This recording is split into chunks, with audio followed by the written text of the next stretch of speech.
Welcome back, everyone, to Piney Plays the Minstrel, and today I have a little question to ask, which we'll discuss as soon as I finish speaking with this guy. Hello there! Greetings, friend. Will you lend me your ear? Our time is closing on this land.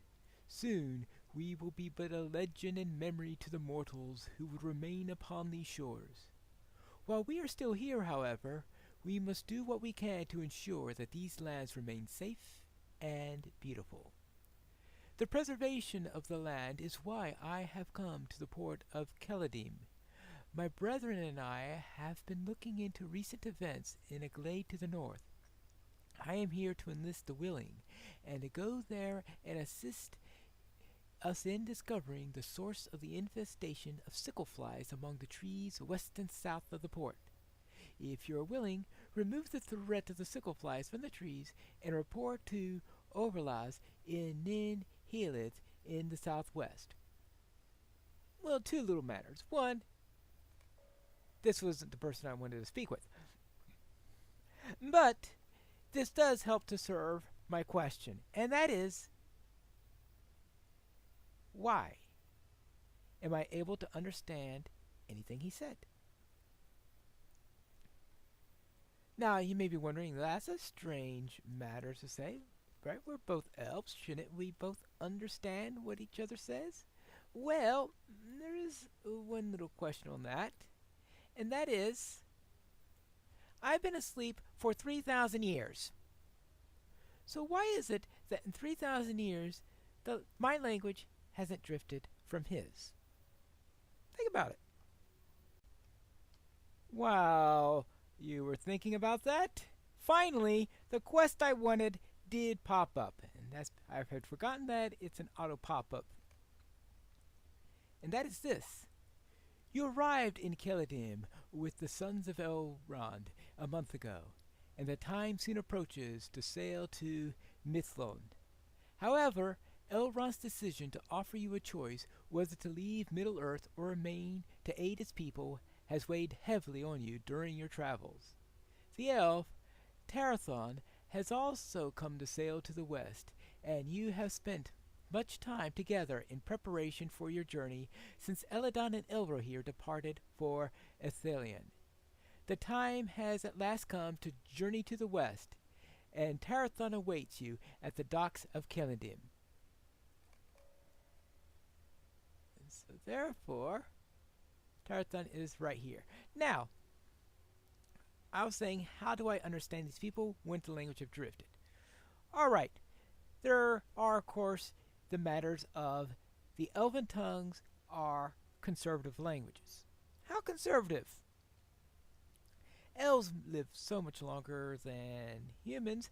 Let's say that there's a 100-to-1 ratio on how much they drift. In that case, 3,000 years, that's like 30 years to a human language. English has changed quite a bit in the last 30 years, but we're still able to understand each other. And so therefore, it hasn't changed so much that we have trouble understanding each other. So I'm going to assume that, and if I'm missing a few changes in phrases in the last 3,000 years, or 30 years if you think of it as elvish years, then Eladon and Elrohir probably giving me pointers over during the journey over, and perhaps these people here have been helping me during the last month. I forgot about that month wait period. Alright, hello Tarathon. Sun Yellow, have you heard the good tidings? The time has come at last to sail to Mithlond and to the blessed Valinor. We have waited only 1 month, but each day has seemed a year since we arrived in Keladim. This is coming from an elf, you gotta think about it.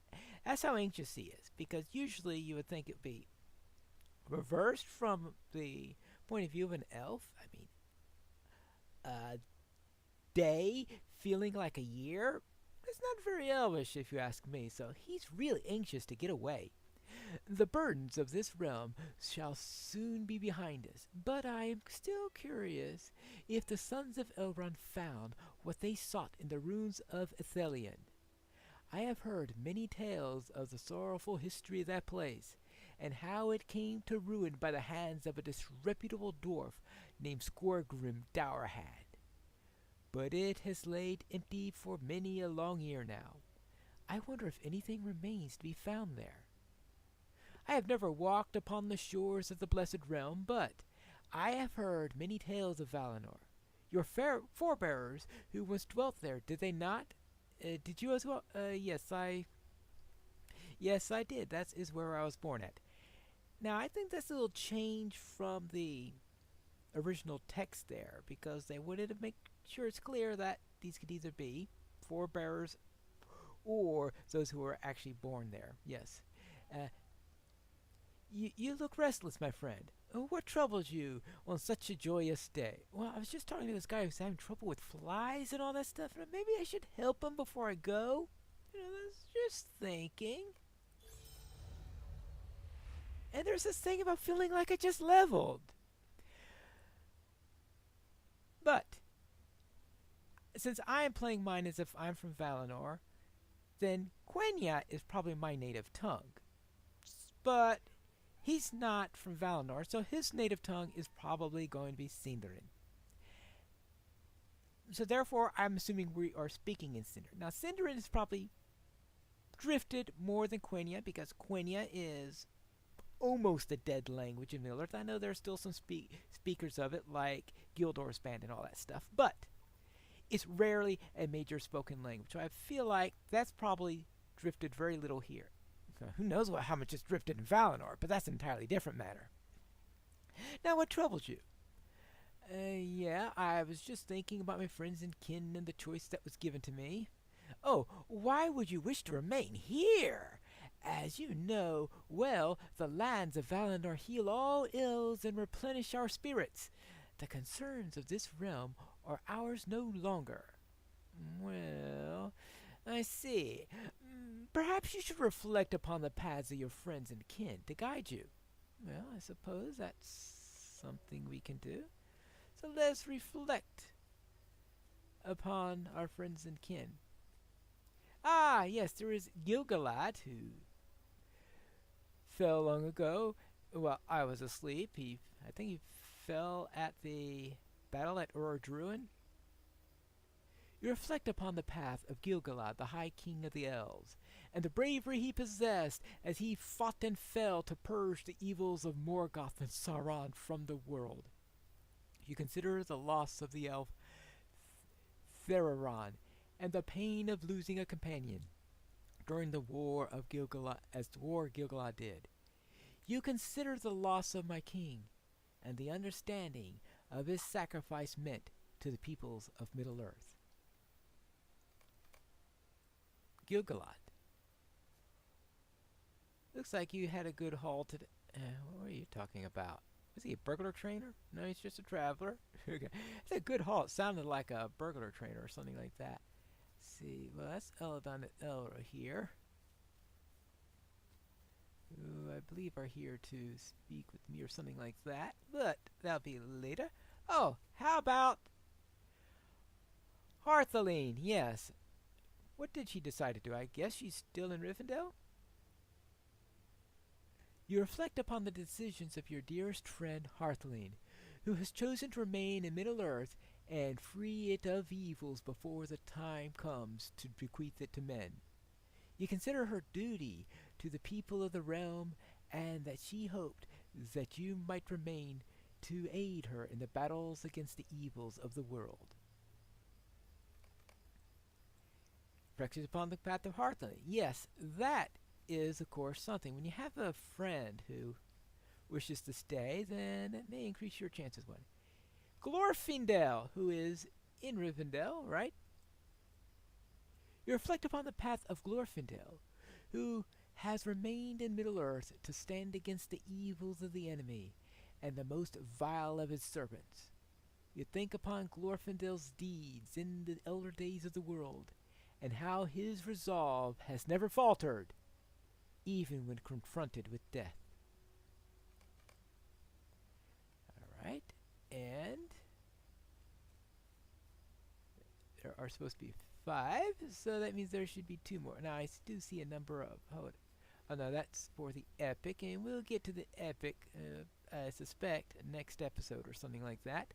Ah, of course, near the water will be Círdan, and I'm obviously seeing Círdan as he was 3,000 years ago because I probably haven't seen Círdan in the last 3,000 years, so I don't know about the long beard. And either this is how I remember seeing him, or Eladon and Elra here haven't bothered to tell me about the beard bit. While I reflect upon the decision of Círdan the shipwright, you mean the decision to grow a beard, who remained in Middle Earth, so that others might depart to the blessed realm of Valinor. Right? And what else?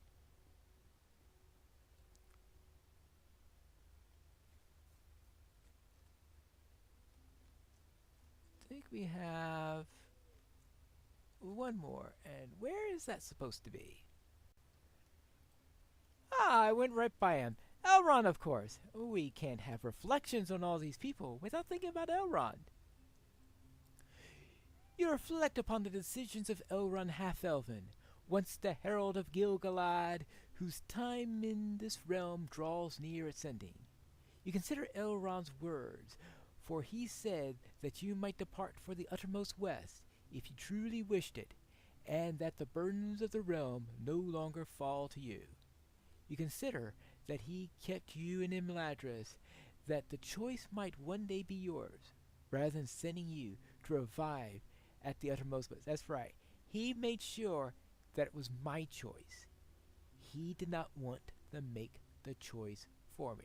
Now, some people criticize the decision of saying, why would Elrond keep you there for 3,000 years rather than sending you west? And it's because he felt he wanted it to leave it to be your choice. He didn't want you to do it without giving you a chance to decide. Hello there. Ah, so you returned. Where has your reflection led you? I have decided to remain here for a bit longer. It is not the choice I make, but I understand it, friend. You have made it your purpose to confront the forces of evil wherever they take hold. And though it does not seem so here in Celedim, it is true that great evils are again at work in this realm. You see, while you were reflecting, Eladon and Elra here arrived in Celedim. Well, actually, I just glimpsed them back there a moment ago, and asked to speak with you once again. I told them that I would deliver your request when you return. And they now wait for you at the stable master. My path leads me to the uttermost west, but it seems yours now leads elsewhere. May the Valar guide you, and may you one day come to find peace in Valinor. But back to the question of languages. Languages tend to drift. The language I spoke when I was young is a little bit different than the language I speak today because the language has changed in that time. It changes subtly, it changes a little. You add some new words, some words go out of fashion, all sorts of things like that. For example, when I was young, never heard the word Q. Yes, I know it was already in common use in Britain at that time, but in the United States it was a rare word. Now it's more common. Now, I first heard it in the context of computer science, but the word has become more common. I remember at one point there was this big argument in a fan magazine I had recently joined that was arguing whether or not segue was a word. Back then, you could have such an argument. Today, no argument at all. It is a word in English. Before then, it was still technically a word. It was a musical notation that you would give in a piece of music. So it was a technical word, not a common speech word. But that's the idea of it. Things have changed over time. And Eladon and Elro here, though, how much do they change over time?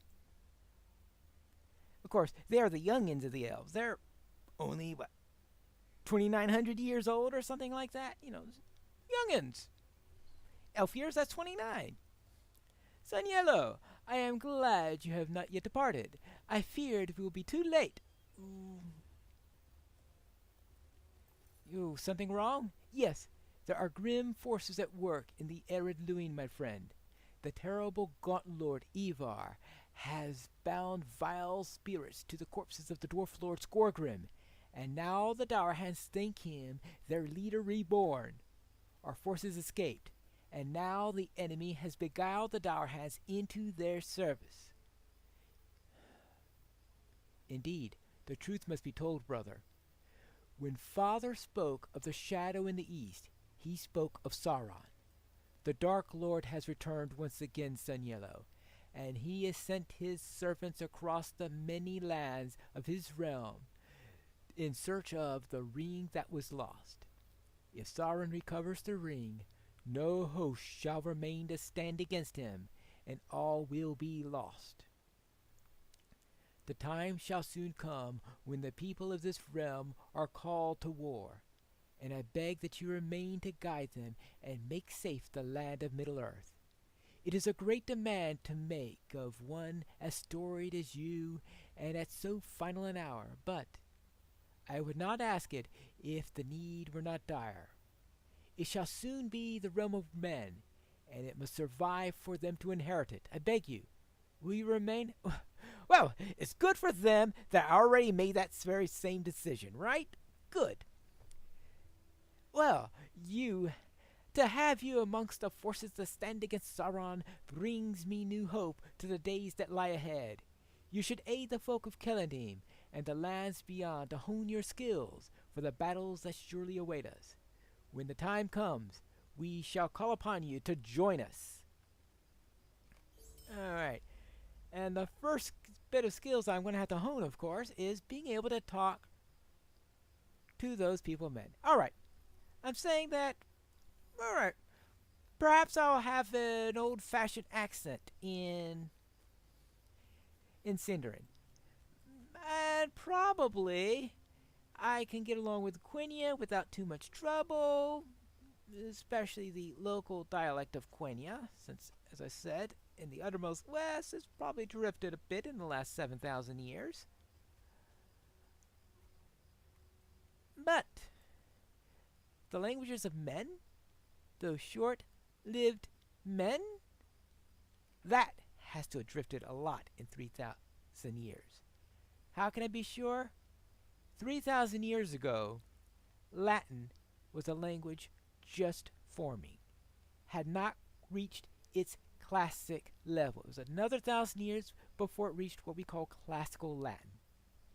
In the 2,000 years since classical Latin, Latin has broken up into several different languages, such as Spanish, French, Portuguese, Provence, Romanian, and many others that I haven't mentioned.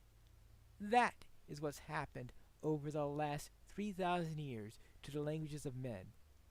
And I'm going to have to somehow communicate with them. I've got no idea how you do it, and of course the game brushes that over. But that's something to consider. In a game, you have to stretch things a little bit.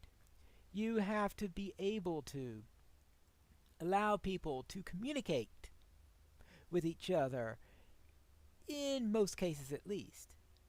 Now, they do have a couple of nods every once in a while to some difficulties in communicating with other people, but that's a rare event because you can't break playability. And to say that I'm going to be clueless because when I get to Bree, because I can't understand anything these people say, well, I presume someone has given me a crash course in Bree 101. Perhaps I was starting to pick up some of the words as we were doing our journeys across the land of men. Because, let's face it, 3,000 years is a long time for languages to evolve. A long time. The English language didn't exist 3,000 years ago. And 1,000 years ago, we were talking about the language of Alfred the Great. and it has changed to an unrecognizable state since then. That's how much languages could change. And that is today's episode. We have decided to stay. Somehow we are going to communicate. And next time we will start the epic storyline. And yes, I know I said that I was going to look into the UI interface I'm using or anything like that, but I decided to dive into my more important questions, my discussions on language and the like. And I think that's what we'll probably be continuing in the next episode of Piney Plays the Scholar.